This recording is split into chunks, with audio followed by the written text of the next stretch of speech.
Olá pessoal, sejam bem-vindos a esta live. Vamos falar do tema constelação familiar, as suas bases, os seus princípios. Enquanto vocês vão chegando aí, eu vou compartilhar nas minhas outras redes esta live. Convido vocês a fazer o mesmo. Quem desejar partilhar pode compartilhar com seus amigos.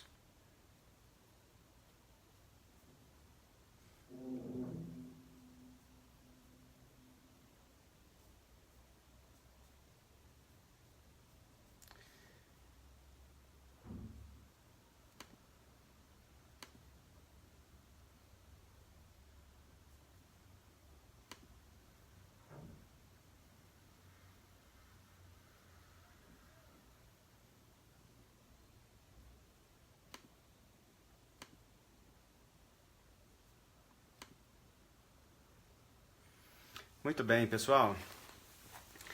Então, vamos lá, vamos conversar um pouco. A proposta hoje é que eu possa falar um pouco a respeito das bases da constelação familiar, segundo Bert Hellinger, e depois responder talvez algumas perguntas de vocês aí, a gente pode interagir, tá bom?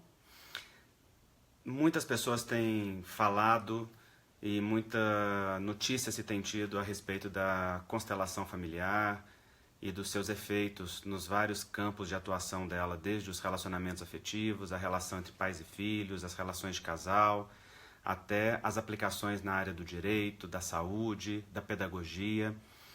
E, sem sombra de dúvida, a constelação é uma filosofia prática de extremo benefício. Particularmente, é algo que transformou a minha vida. Eu considero uma das duas grandes coisas que eu descobri na minha vida.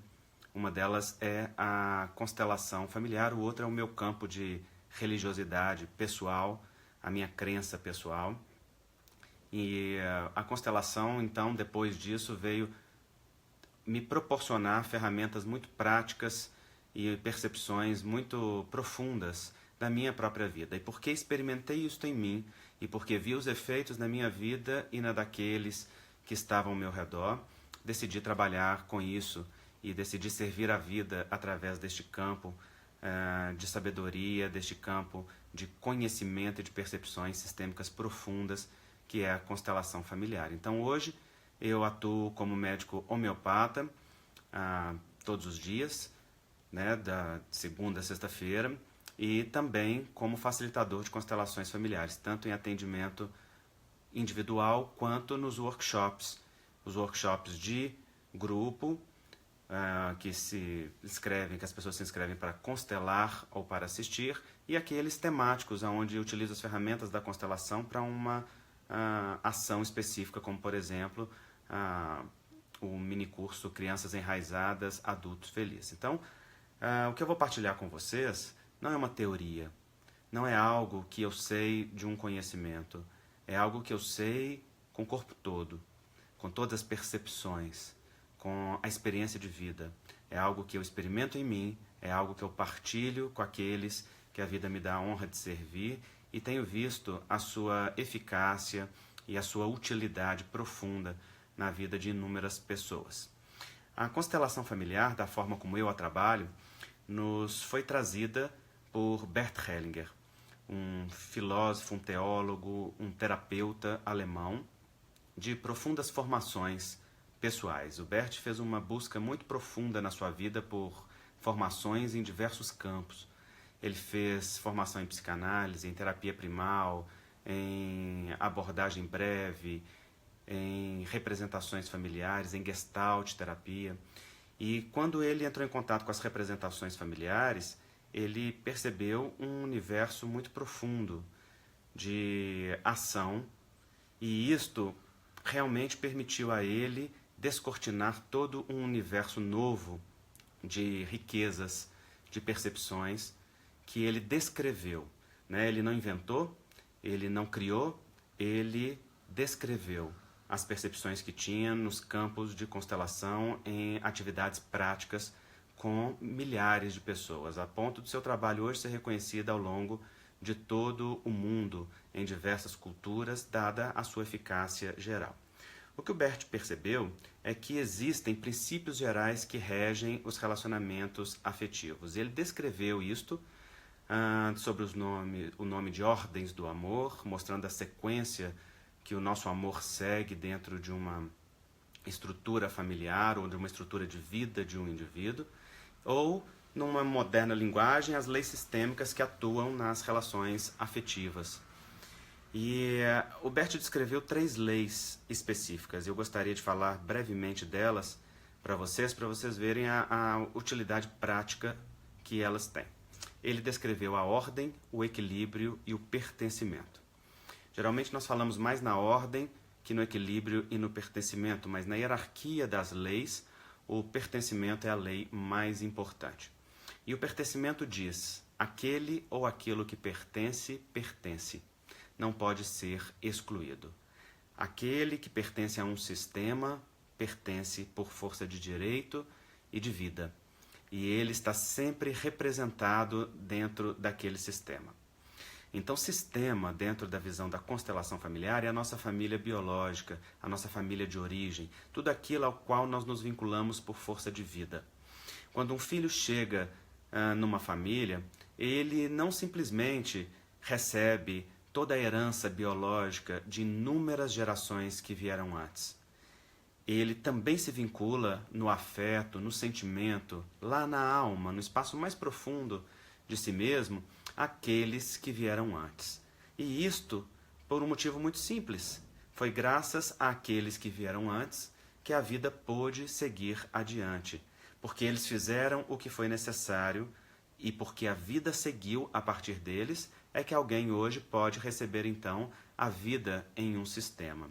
E isso não é um ato banal, isto não é algo pequeno, como tantas vezes nós fazemos, banalizando a vida ou banalizando o ato de ganhar vida dentro de uma família. Isto é algo profundamente respeitável, sério, profundo e está fortemente vinculado ao coração de cada um de nós. Então, quando uma pessoa chega num sistema, quando um filho chega num sistema, ele se vincula a todos aqueles que vieram antes. Acontece que estes vínculos são vínculos inconscientes, são vínculos que não dependem da vontade, nem do livre-arbítrio, nem da decisão, são vínculos da alma, como diz a constelação. Isso quer dizer, no espaço mais profundo do sentimento, do coração, das necessidades mais íntimas daquela pessoa. E estes vínculos, eles podem ser vínculos de vida ou de morte, vínculos de fluxo ou de emaranhamento, vínculos que aprisionam ou vínculos que libertam, vínculos que levam adiante ou vínculos que retêm na retaguarda. Então a ordem, ela é um princípio dada pela força natural das coisas. Graças à força e ao trabalho daqueles que vieram antes, é possível que aqueles que vieram depois recebam algo e sigam como continuidade daquele algo. Então a lei da ordem é muito simples, ela diz: quem veio antes, quem vem depois, vem depois. Quem veio antes dá, quem vem depois recebe. Quem veio antes é grande, quem vem depois é pequeno. E ponto. A minha professora de constelação, Wilma Oliveira, querida Wilma, querido Décio, que tão competentemente e com tanta sensibilidade nos ofertaram as percepções da constelação familiar, eles diziam que neste enunciado a parte mais importante é o ponto.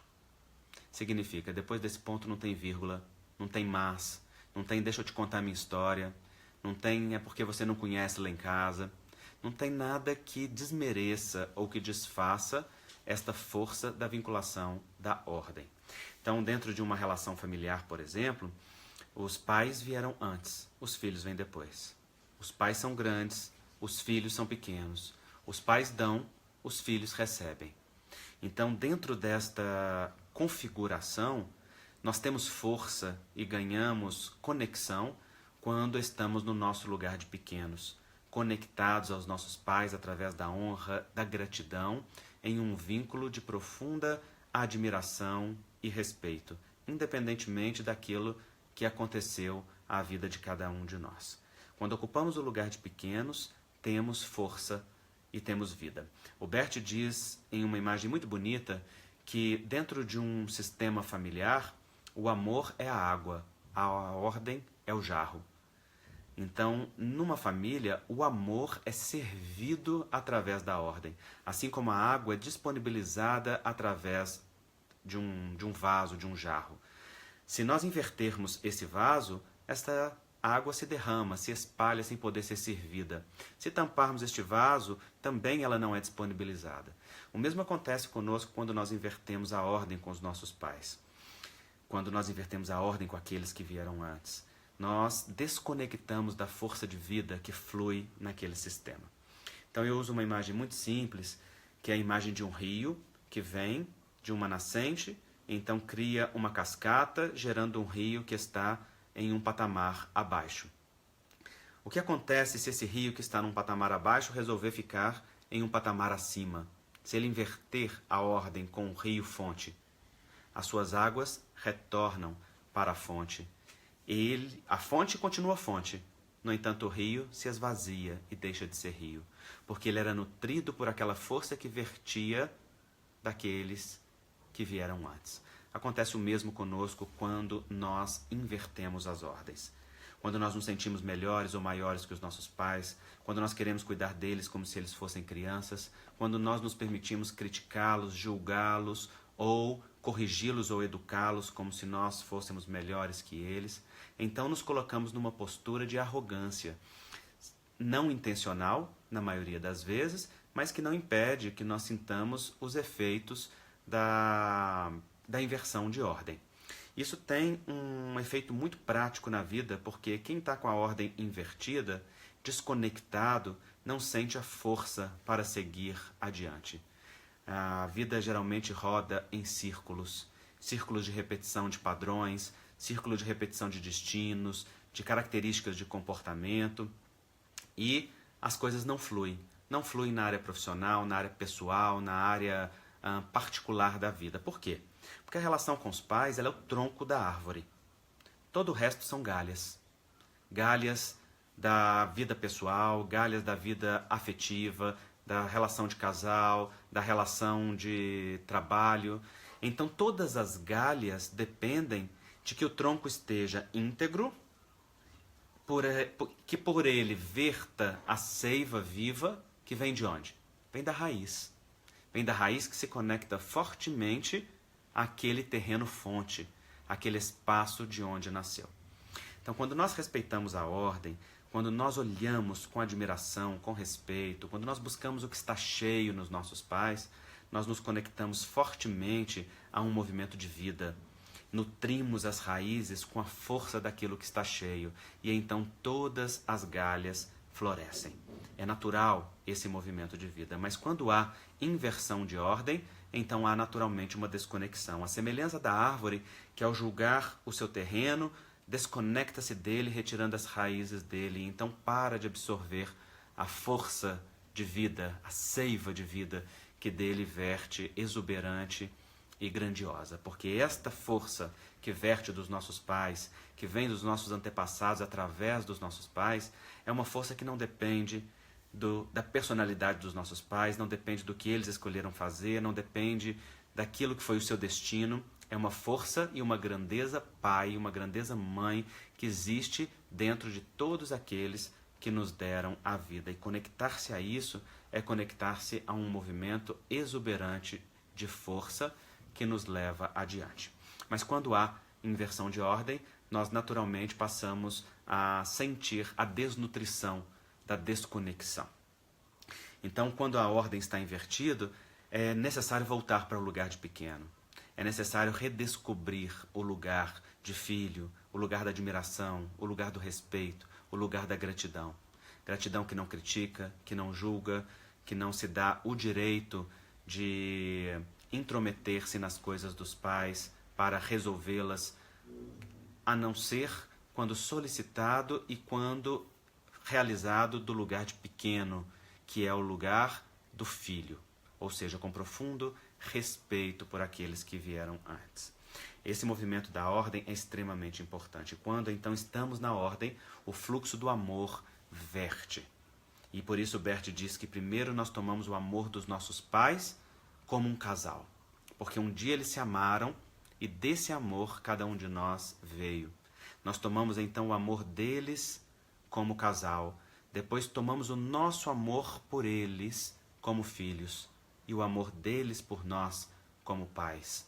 E aprendemos a olhar e abastecer-nos deste amor, para então depois nós irmos para a vida, para a nossa própria relação de casal ou para a relação de trabalho com o mundo. São as ordens que o amor segue, seguindo o fluxo dentro de um sistema. Então a ordem é uma lei muito importante e muito impactante. Uma outra lei é o equilíbrio. E o equilíbrio tem um enunciado muito interessante, porque o equilíbrio ele se dá nas relações entre iguais, ou seja, nas relações daqueles que estão no mesmo nível. Quais são as relações que estão no mesmo nível? As relações de casal, onde os dois chegaram juntos dentro daquele casal, né? Não importa se um apaixonou antes do outro, só é casal quando nós aceitamos formar um casal com o outro, não é? Então a relação entre casal é de iguais, não há superioridade entre os membros de um casal.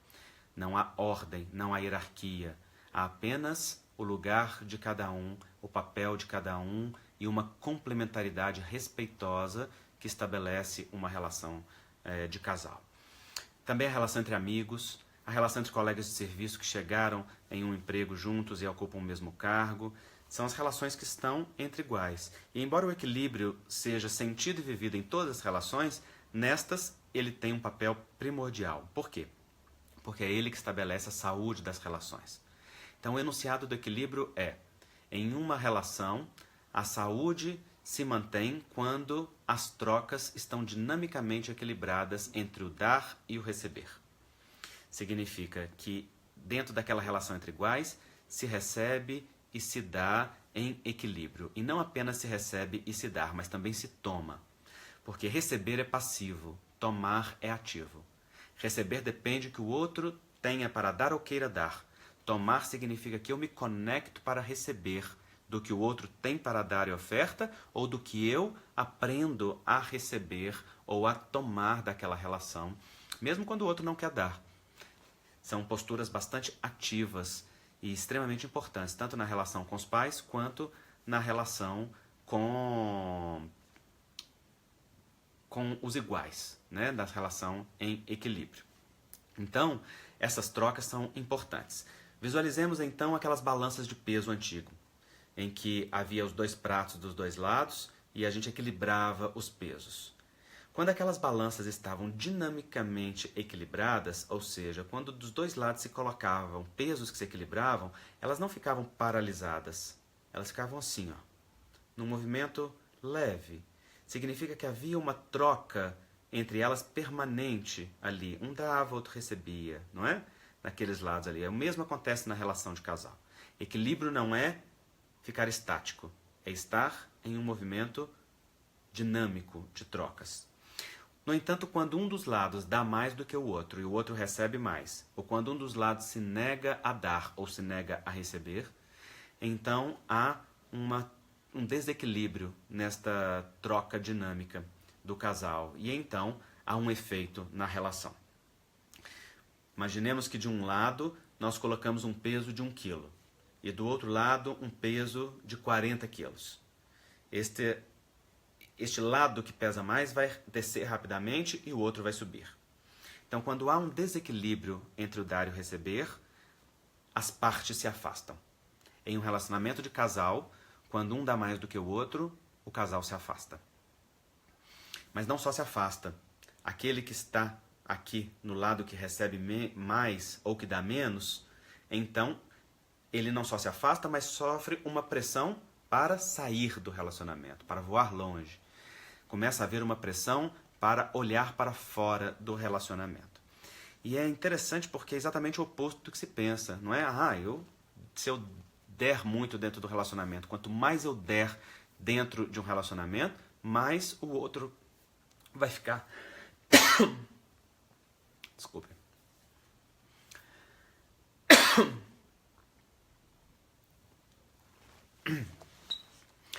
Então, mais o outro vai ficar, mais o outro vai valorizar ou receber aquilo que eu tenho para dar. E não é assim que acontece.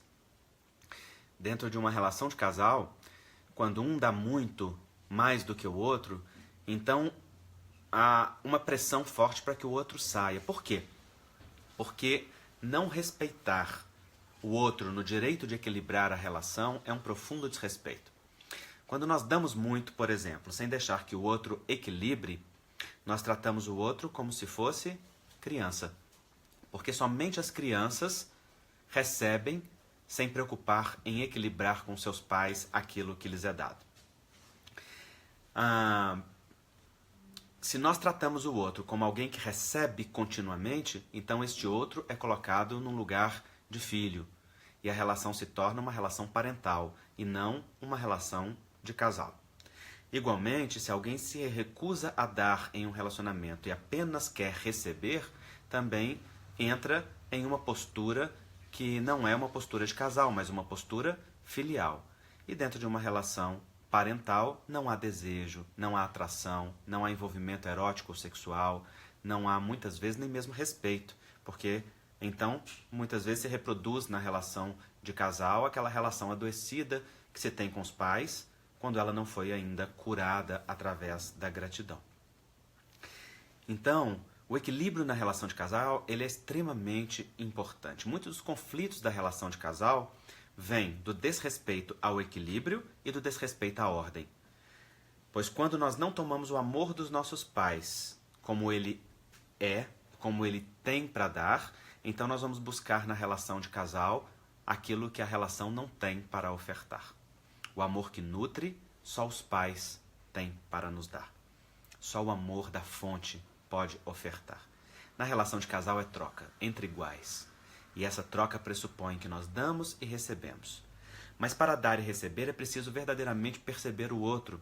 Porque geralmente nós queremos receber da forma que nós queremos que o outro nos dê.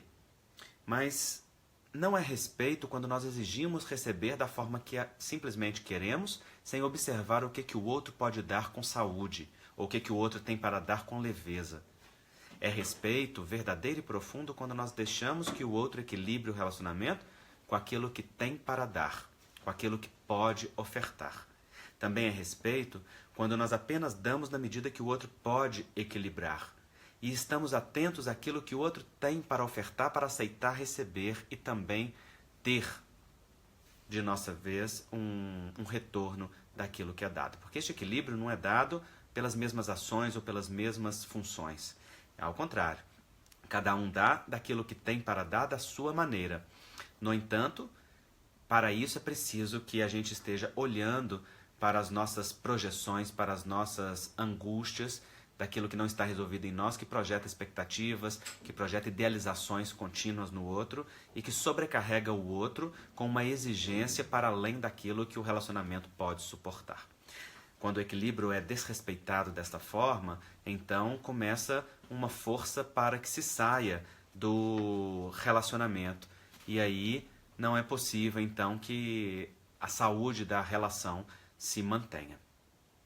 Então a Aline pergunta aí, é possível então restabelecer o reequilíbrio quando se perdeu? Sim, é possível. Quando nós estamos atentos ao relacionamento de casal e percebemos que ele está desequilibrado, nós observamos para o que o desequilibra e buscamos restabelecer o equilíbrio. Se damos demais, passamos a dosar o que é dado e aprendemos a receber.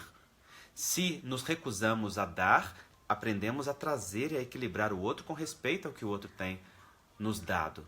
Se estamos exigindo demais do outro, mais do que o outro pode dar, diminuímos as nossas expectativas e aprendemos a respeitar o outro na sua singularidade. Então, todo este movimento requer que nós olhemos para a nossa própria conexão com a fonte, com as nossas famílias de origem, com o nosso sistema de origem, e aprendamos a receber e a beber da fonte com aquele amor que a fonte tem para dar. Porque quem não se conecta aos pais em gratidão, exige excessivamente ou dá excessivamente dentro de uma relação de casal.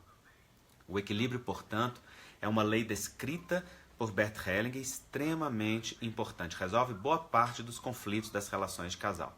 Até porque uma boa parte das relações de casal, e boa parte aqui eu diria que mais de 90%, se dá por questões não resolvidas por nós mesmos com o nosso próprio sistema.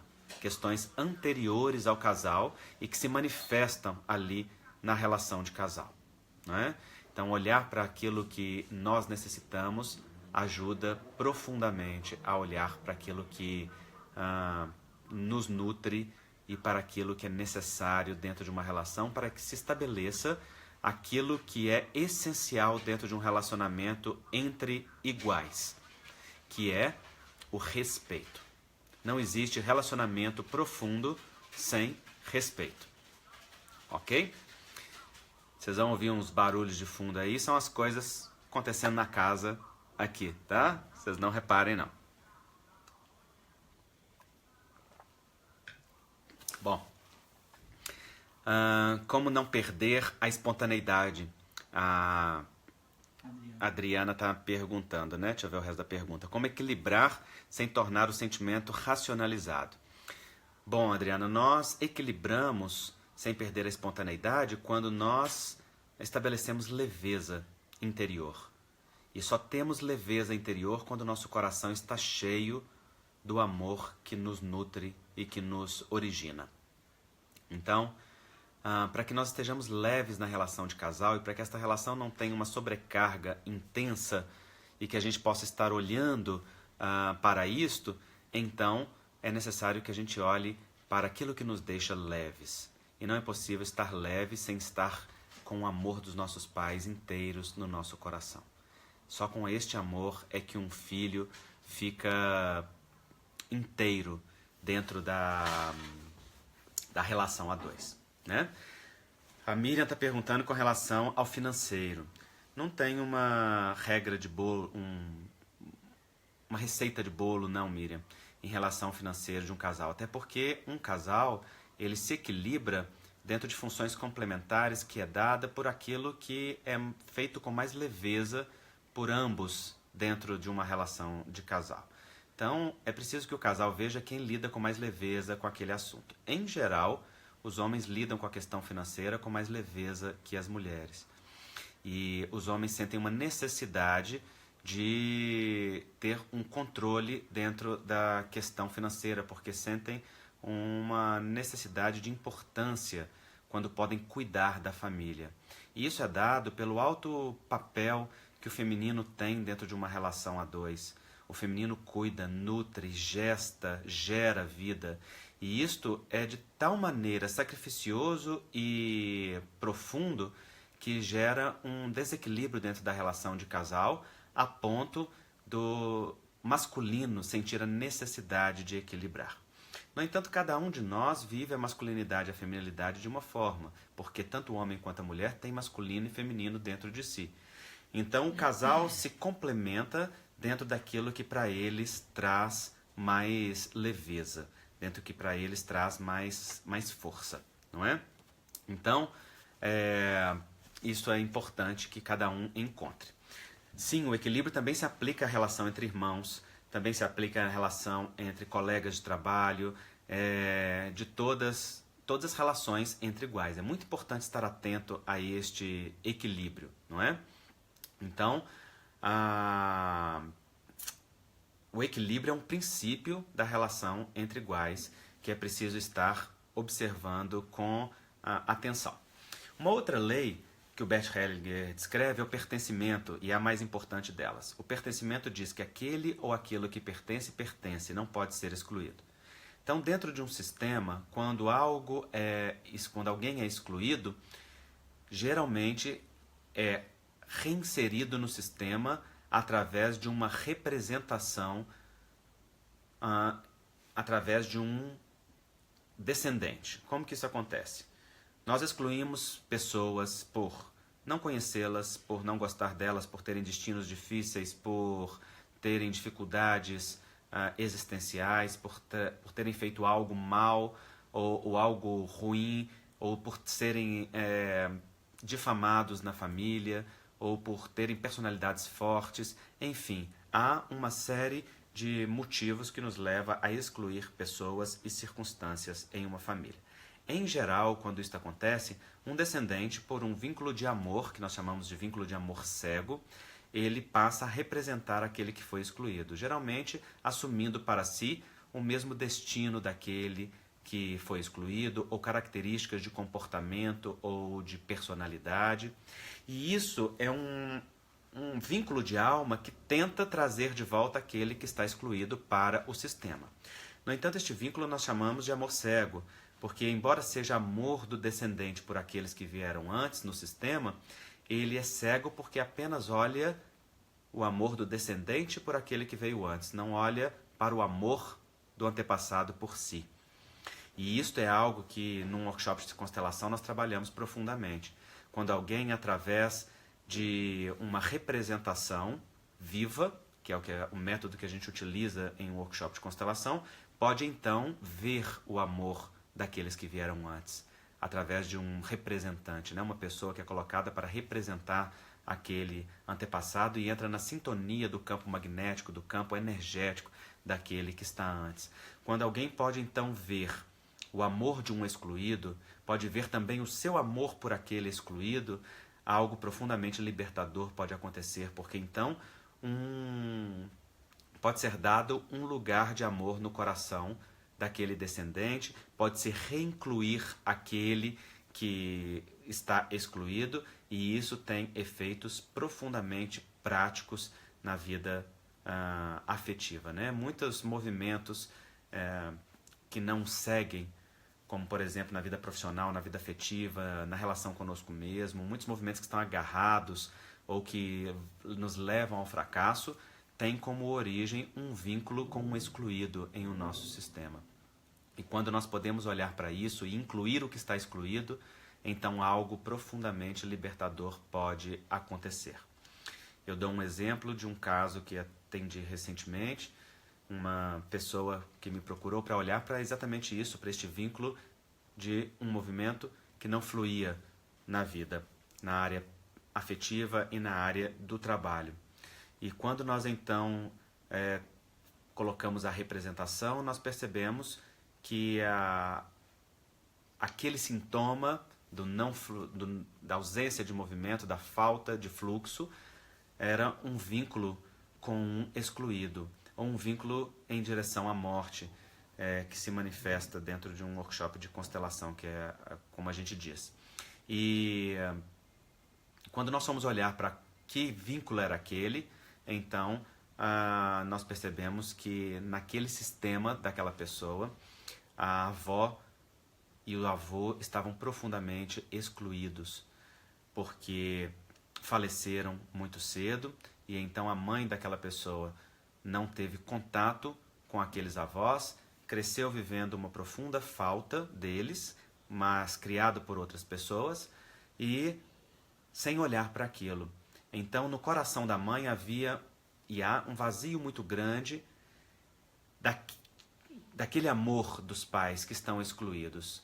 E quando isso acontece, frequentemente um filho deseja ir para a morte para junto dos pais, porque o vínculo de amor cego determina isto, né? Este movimento em direção àquele que está excluído. No entanto, quando um filho vem ao sistema e os pais têm este movimento, frequentemente ele assume esse movimento no lugar dos pais, como um vínculo de amor cego, que diz, eu vou no seu lugar, ou eu faço isso no seu lugar. E quando isso acontece, então, o filho tenta salvar os pais naquele movimento. Percebe que na alma dos pais há um vínculo, há um movimento em direção àquele vazio, àquela falta, e tenta preenchê-lo.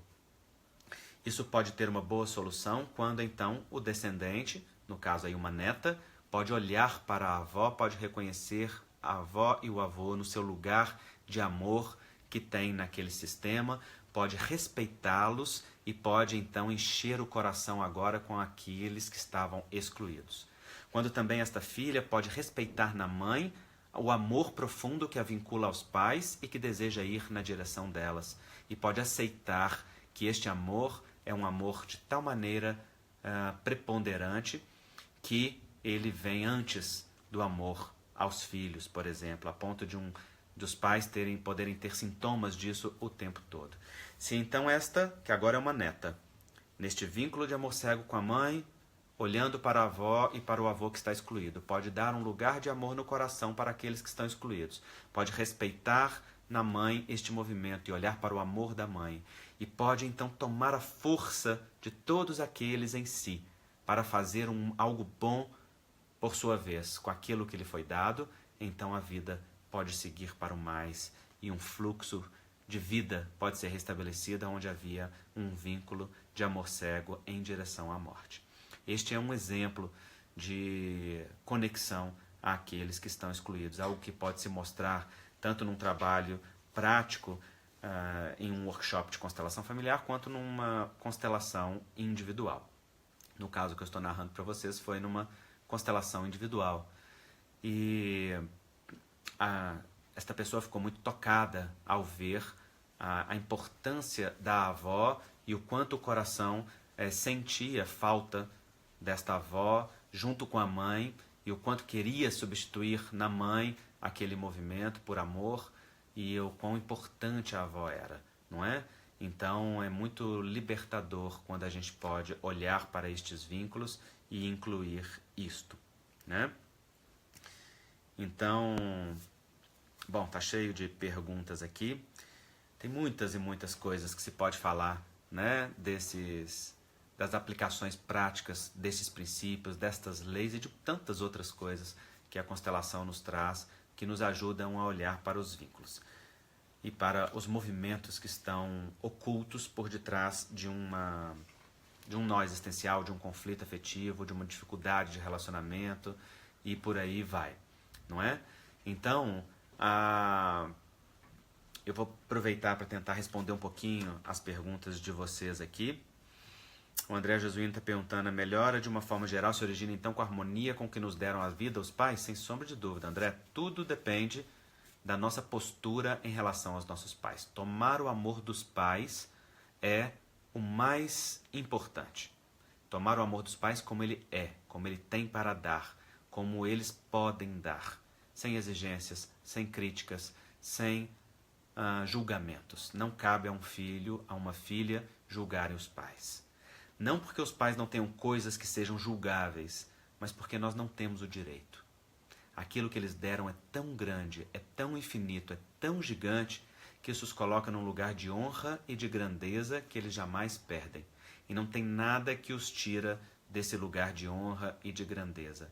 Então, quando nós ficamos olhando para o que está vazio neles, aquilo que não tivemos, aquilo que faltou, aquilo que a gente queria que tivesse, aquilo que porventura nós consideramos uma falha deles, ou algo que verdadeiramente nos faltou, nós ficamos olhando para o vazio. E ao esvaziar-nos do amor dos nossos pais, nós nos esvaziamos. É como se nós abríssemos um tampão que drenasse as nossas forças, e nós perdemos a conexão com aquela força de vida. Ao passo que quando olhamos para o que está cheio nos nossos pais, quando agradecemos a grandeza vida, que é infinita, muito maior do que qualquer coisa que tenha faltado depois, quando nós olhamos para o que eles têm cheio no coração, então nós nos enchemos e podemos nos apropriar daquela força e fazer uma boa coisa com aquilo que nos foi dado. Que boa coisa? Por exemplo, preencher as nossas faltas, nos dar agora aquilo que não foi possível que eles nos dessem, ou preencher as lacunas da nossa história, aceitando a história como ela é, aceitando o nosso destino como pode ser, aceitando as pessoas como puderam ser, né? E tendo o olhar para aquilo que está cheio. Ok? Como trabalhar a ansiedade dos filhos? A Elaine pergunta. Bom, a ansiedade dos filhos pode ter múltiplas causas, né? Pode ter origem no comportamento dos pais, na relação familiar, nas crenças familiares, mas também pode ter em vínculos sistêmicos aí mais profundos, tais como a constelação familiar nos traz, né? Então, é preciso sempre fazer uma avaliação individual disso. Esse é um assunto mais complexo e mais profundo, e eu fico com medo de entrar nele com superficialidade, até porque ele é objeto de muito estudo e muito interesse meu, que é como os filhos seguem, né, os movimentos dos pais. Nós vamos fazer uma live sobre esse assunto em uma outra oportunidade. Aqui eu vi uma pergunta da Heloísa. No exemplo que você deu, os avós foram excluídos pois eram falecidos?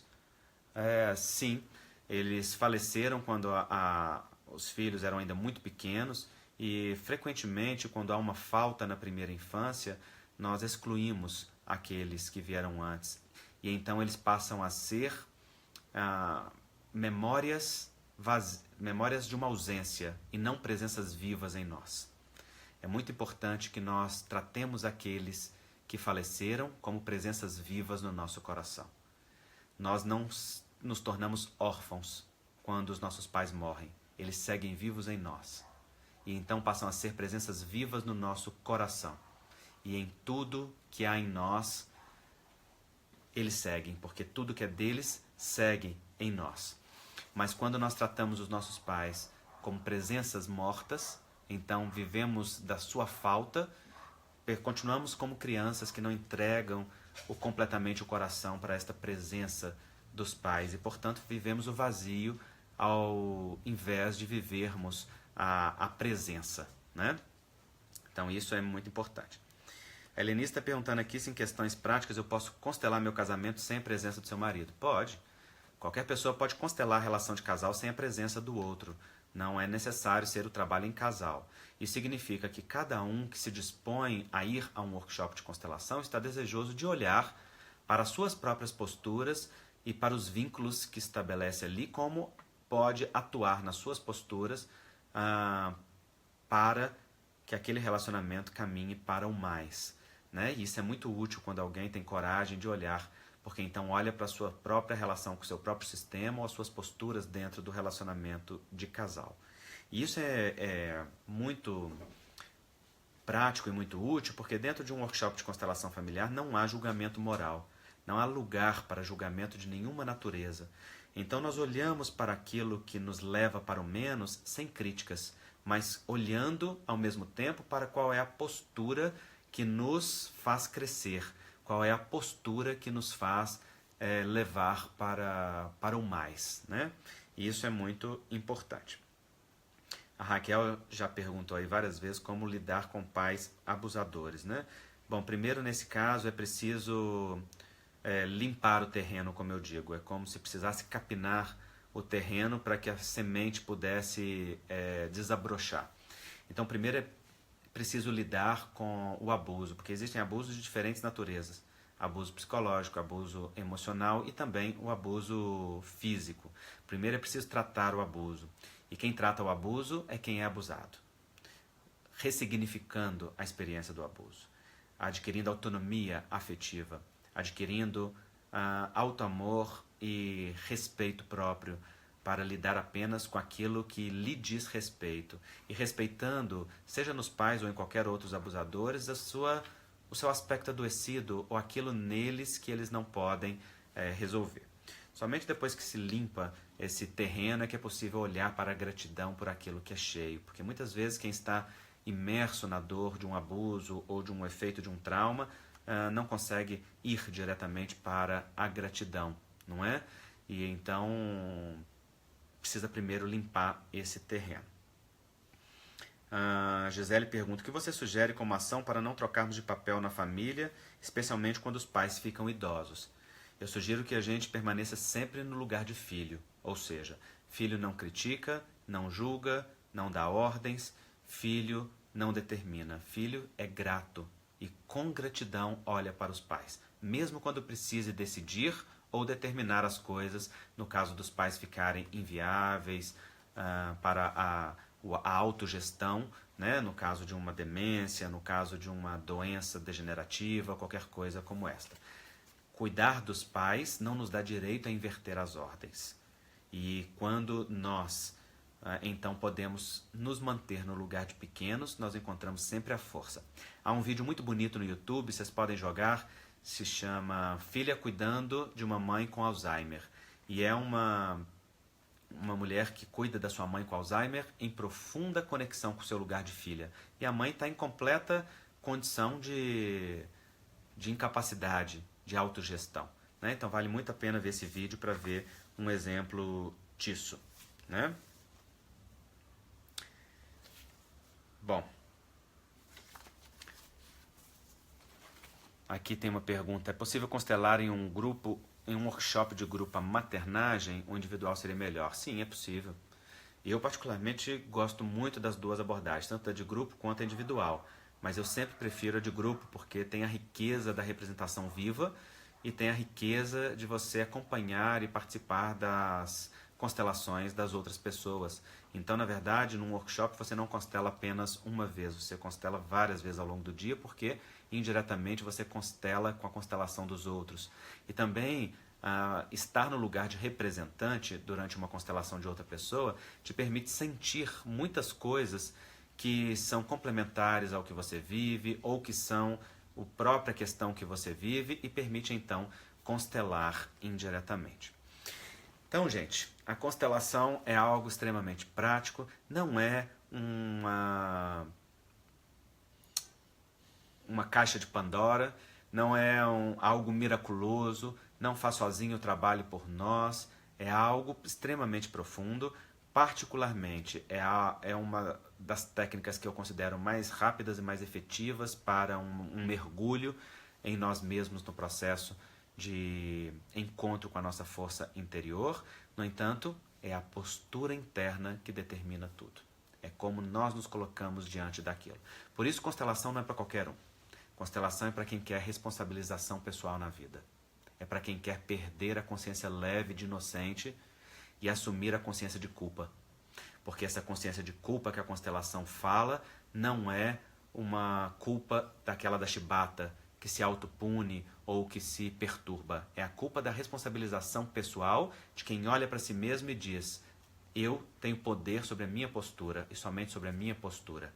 E a minha postura atua sobre a postura do outro e pode, então, reverberar no outro, na relação.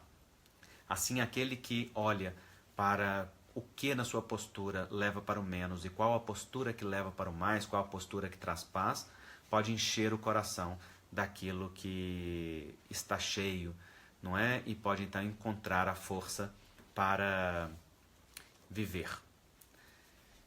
Então estão perguntando aqui da minha programação. Atualmente eu faço workshops em Belo Horizonte, prioritariamente, em São Paulo e no Rio de Janeiro. Já fiz durante um tempo em Vila Velha, em Vitória, mas no momento minha agenda não está permitindo, embora seja um estado e cidades pelas quais eu tenho extremo carinho e quem sabe, né, em breve nós vamos conseguir ofertar outro lá. Então no momento há workshops programados em Belo Horizonte, em São Paulo e no Rio de Janeiro. Aqui na minha página no Facebook, Andrei Moreira Constelações Familiares, vocês encontram sempre a programação e também o link de inscrição, que é sempre o mesmo. Nós vamos só mudando lá as datas e as pessoas podem então ver. Também atendo individualmente a constelação somente em Belo Horizonte. Rio de Janeiro e São Paulo eu não faço atendimento individual, somente em PH. Tá bom? Quando o tempo permite, eu faço atendimento por Skype. Mas como a agenda está sempre muito cheia, não é sempre que isto é possível. A Ana Lúcia está perguntando se é melhor o casal constelar separadamente. Isso depende do casal. Né? Se o casal estiver disposto a se olhar e respeitoso, é sempre muito rico quando o casal participa junto.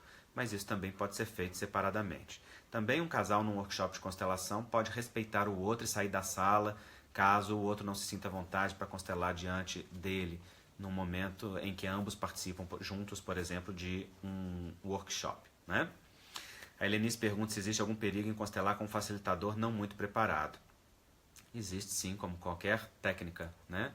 Nós temos que saber com quem nós trabalhamos e qual a seriedade dessa pessoa no trato com isso, sobretudo num campo em que nós estamos lidando com a saúde psíquica, com sofrimento psíquico, estamos lidando com sintomas, estamos lidando com mudança de vida. Um workshop é algo de profundo impacto emocional e requer sim que o constelador, a consteladora esteja em uma postura de profundo respeito.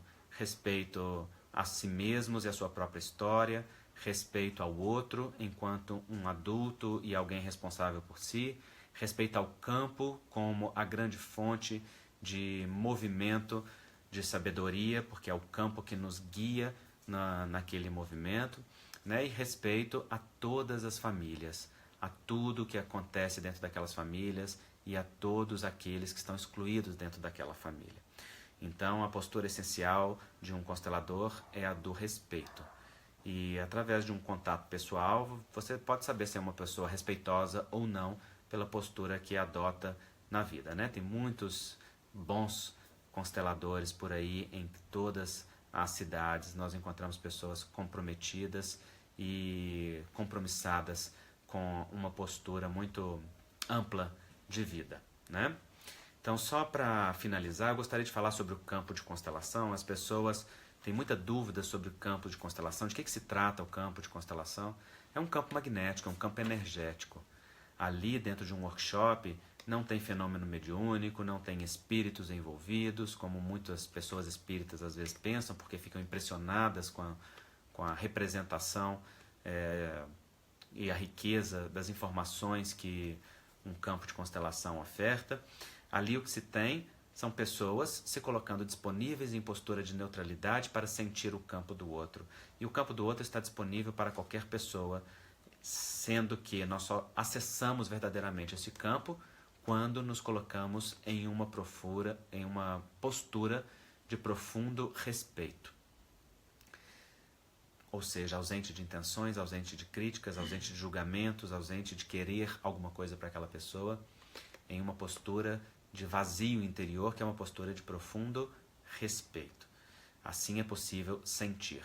Também um constelador, o facilitador de um workshop, ele se guia por aquilo que o campo lhe propicia ali naquele momento em que está vivendo aquela situação, né? Então também nós, consteladores, nos colocamos submetidos à condução deste campo de sabedoria. É ele quem verdadeiramente nos oferta as riquezas que são partilhadas ali. Ou seja, em um workshop de constelação ninguém tem controle, nem a pessoa que constela, nem o constelador.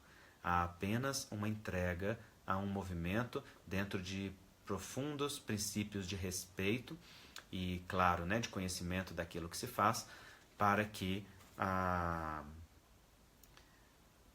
nós possamos acessar os vínculos sistêmicos que estão ocultos por detrás de um relacionamento afetivo, de um nó existencial, de um sintoma de uma doença, de um movimento de emaranhamento, de não fluxo na vida, e ao mesmo tempo que olhamos para esses vínculos sistêmicos, também podemos olhar para as posturas que podem solucionar e que trazem paz.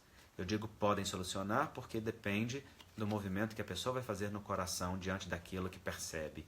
Não é? As situações não fazem sozinhos isto. No entanto, há pessoas que vivem o workshop de constelação com tamanha entrega e tamanha abertura para sentir que já saem de um workshop transformados, porque se permitiram olhar profundamente para aquela situação, para aquela riqueza que se apresentava ali e mover-se intimamente, não é? Nesse sentido, uma constelação pode ser profundamente libertadora. Há pessoas que, ao olharem para o amor de um excluído, sentem-se profundamente tocadas e sentem que algo se moveu no seu coração. Há muitos relatos disso, né? Então, as pessoas estão perguntando aí a respeito dos meus livros. Os meus livros que têm assuntos de constelação são Reconciliação, Consigo Mesmo, com a Família, com Deus, e O Amor a Dois, Os Relacionamentos Afetivos na Visão Sistêmica e Espírita. Ambos pela AME Editora, que é o órgão editorial da Associação Médico Espírita de Minas Gerais, da qual eu faço parte, né? Então, vocês conseguem encontrar esses livros no site da AME Editora, que é ameeditora, ameeditora.com.br, ok? A Isabela pergunta se pode constelar mais de uma vez? Pode constelar quantas necessitar. O que é necessário ver é se verdadeiramente necessita. Porque há pessoas que se viciam no processo terapêutico, qualquer que seja a técnica, sem deixar que o movimento se faça dentro do coração. Então nós devemos acessar uma constelação quando nós temos um nó, precisamos de uma ajuda e queremos olhar para a responsabilização pessoal que precisamos diante daquela situação, não é? E eu particularmente não advogo a ideia de que você deve constelar muito ou sair constelando. Uma pessoa que verdadeiramente vive uma constelação e olha para o essencial, ela mergulha profundamente em algo que enche o coração e encontra um caminho para ir trabalhando dentro de si. E ela só volta a constelar outras questões se precisa de algo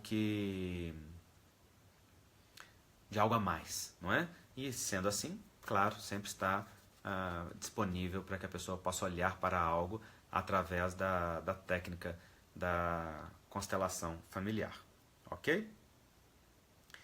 Muito bem, foi uma alegria partilhar com vocês essas reflexões, este voo superficial sobre os princípios da constelação familiar. A gente verdadeiramente conhece experimentando, porque é uma percepção com o corpo inteiro, né? Muito mais do que entender com a cabeça. É perceber com o corpo inteiro, é perceber com todos os sentidos, é deixar-se tocar e mover na alma, aonde as coisas verdadeiramente acontecem.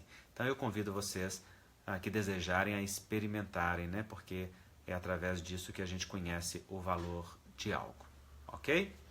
Outras lives serão realizadas com outras temáticas. Aos pouquinhos nós vamos aprofundando em algum tema de cada vez. Eu vou deixar esse vídeo disponível online para que as pessoas que não puderam acompanhar possam assistir. Também vou colocar no meu canal do YouTube, Andrei Moreira, para que mais pessoas possam ter acesso.